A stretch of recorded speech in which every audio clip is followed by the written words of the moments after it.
It's been over 2 months since the Potemer situation began, and it's honestly shocking to see how much worse things have gotten. New evidence continues to surface, making it more important than ever for people to grasp the full severity of this case. The victim is being silenced, her own mother is helping cover it up, and Potemer's mother is protecting him instead of holding him accountable. On top of that, Potemer originally met the victim in a Roblox 34 Discord server, and now, even more disturbing information has come to light. Potemer has been caught distributing all types of pornographic content to minors, with multiple serious crimes involved. Before we jump into the new allegations, let's quickly go over all the things that we have already confirmed, since a lot of people may be confused at this time. Initially, the Potemer drama began from an allegation where a 16-year-old Potemer admitted to having sex with a 12-year-old. He initially met the 12-year-old on an online Discord server named Chill Isles when she was 10 and he was 14, meaning at that point when they met up, they already knew each other for over 2 years. Now, the server where they first met up, the server named Chill Isles, was recently alleged to contain NSFW drawings of a character from a Roblox game called Doors, and allegedly, the victim was one of the people drawing the NSFW in question.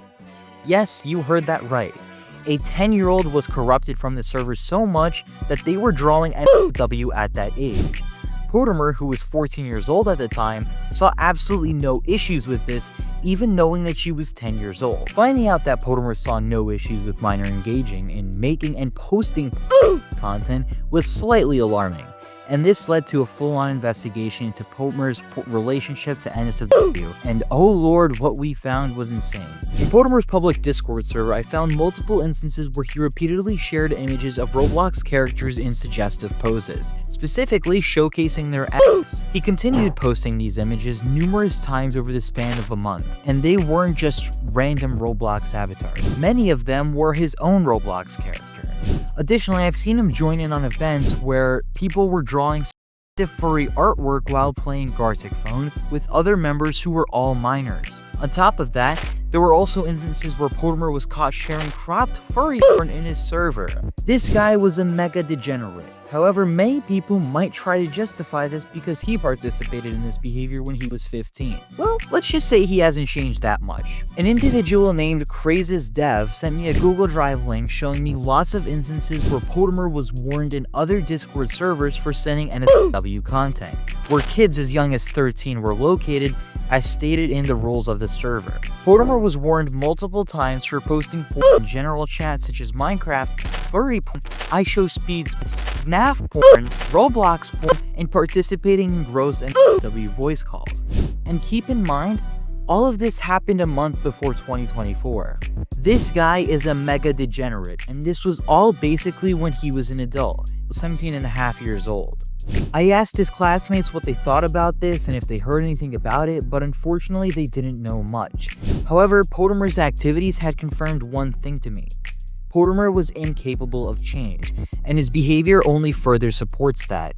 In a previous video, we confirmed that Potemer publicly interacted with a video which contained alleged CP. We also verified that Potemer sent the video in question to the victim very recently. Currently, the victim is 15 and Potemer is 18, soon to be 19, and he sent that video that contains feed to a minor. In Texas, an adult sending feed to minors violates Texas Penal Code 43.24, distribution and display of full materials, and possibly Section 33.021, online exploitation of a minor.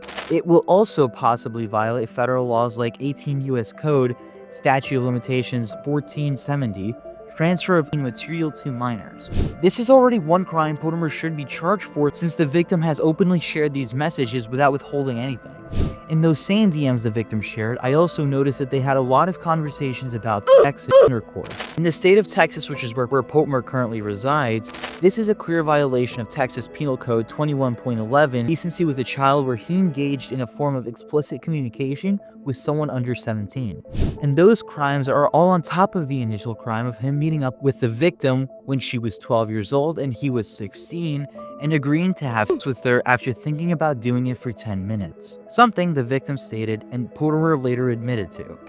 If you were the one who wanted it, you had to ask him, and then he said, yeah, let's do it. He told me that he didn't want to just jump into that, and he didn't want to do that too soon.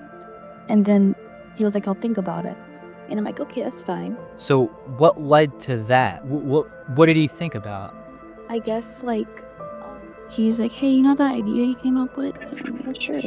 This was said by herself, because her, and her mom, my mom, and her mom got on call 2 hours ago, and she told us everything.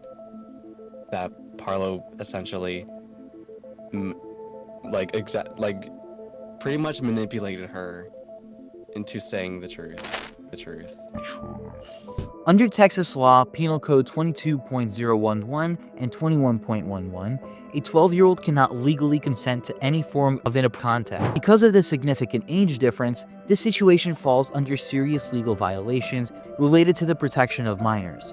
I've also seen many people defend Potemer by arguing that both individuals were minors, but under Texas and Florida law, this argument does not hold up at all. The minimum age for such interaction between minors is 14. And anything involving a younger individual is legally classified as predatory behavior. The police have multiple reasons to pursue charges against Potemer, but their investigation is being obstructed by false statements from Potemer, his mother, and the victim's mother. I haven't gone into too much detail about this in the previous video, but in this one I want to shed more light on that situation. They are actively working to cover up the truth. In my last video, I shared a clip from a call where I, Parlo, the victim, and others were present. During that conversation, the victim testified to what really happened during their 2021 meetup, where Potemer agreed to having mouth with the 12-year-old. Look, just in case my mom ever comes by, I'm just gonna let you know, I can't really, like, say anything because of my mom. Like, I can't say anything. Like, even if I were, like, I'm scared that my mom is just gonna be just there because she's Discord and she can hear me fine. So you are afraid of your own mother. And that's just kind of the main reason of why this is sort of, like, just covered. And I can't say anything anymore. So Listen, I'm not asking here for like a full-on admission. I don't want a full detailed thing here. I'm going to ask you a straight up open question. I'm going to need the honest truth here, because otherwise this will implicate you and your mother, like, from a legal perspective.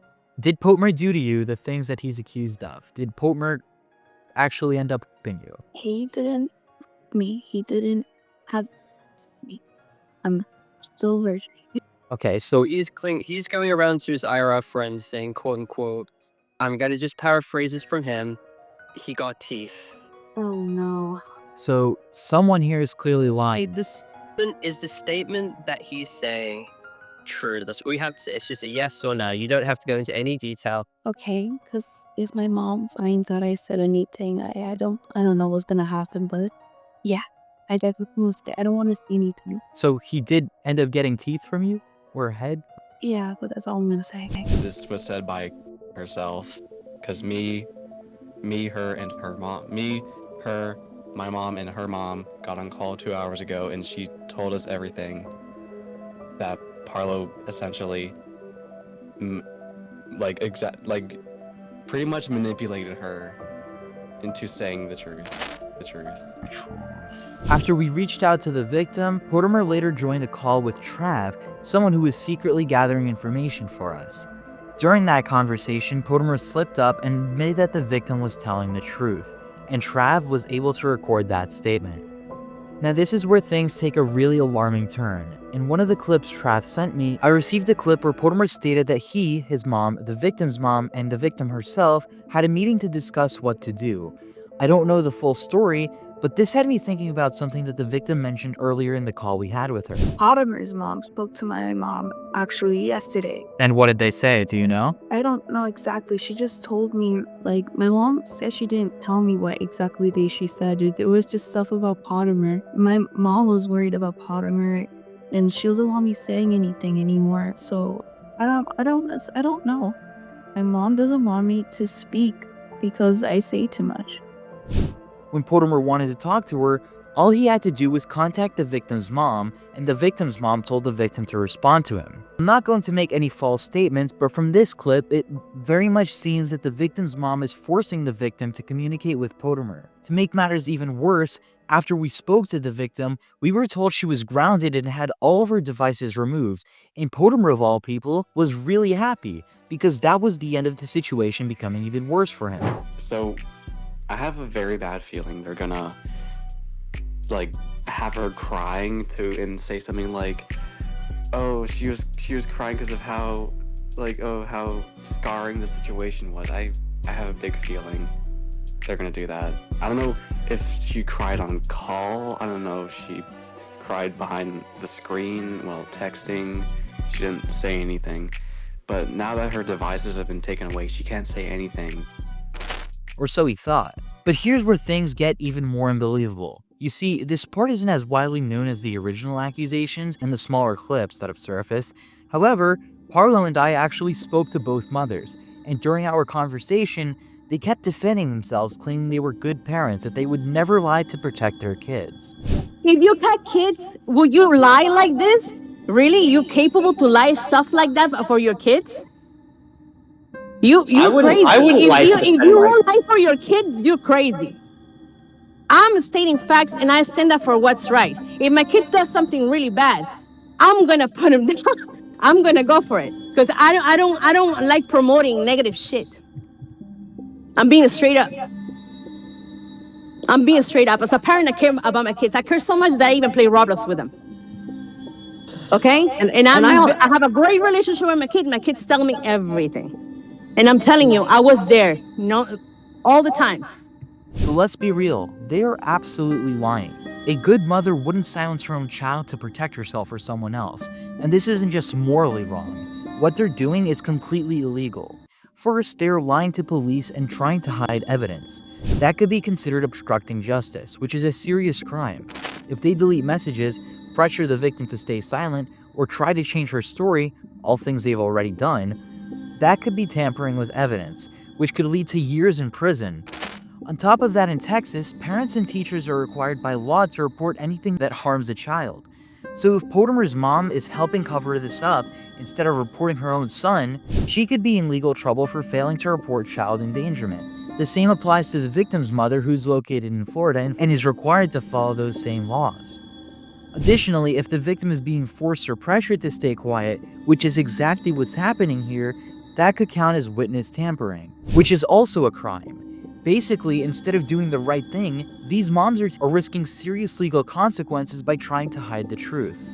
Speaking of silencing the truth and tampering with witnesses, I was actually informed about how Potemer's mother may have had the power to get Puss falsely expelled and arrested. I was told that Potemer's mother was actually an elementary school teacher. This can explain many things, such as how she had contact with the principal and allegedly had contacts with the city. At the very least, that's what Potemer said when talking about the reports that were made on him. If it's true and Potemer's mother really is an elementary school teacher, then it's extremely alarming that she's defending her son, who raped a 12-year-old. This person does not belong anywhere near children if she defends activities as such. It's genuinely insane how this drama has escalated so far, to the point where the victim is treated like complete garbage and is being entirely silenced not only by Potemer and his parents, but also by her own mother, whom is actively silencing her by deleting and wiping her accounts to remove all evidence that Potemer is guilty. Like and subscribe to help this video spread around the community because this is just disgusting.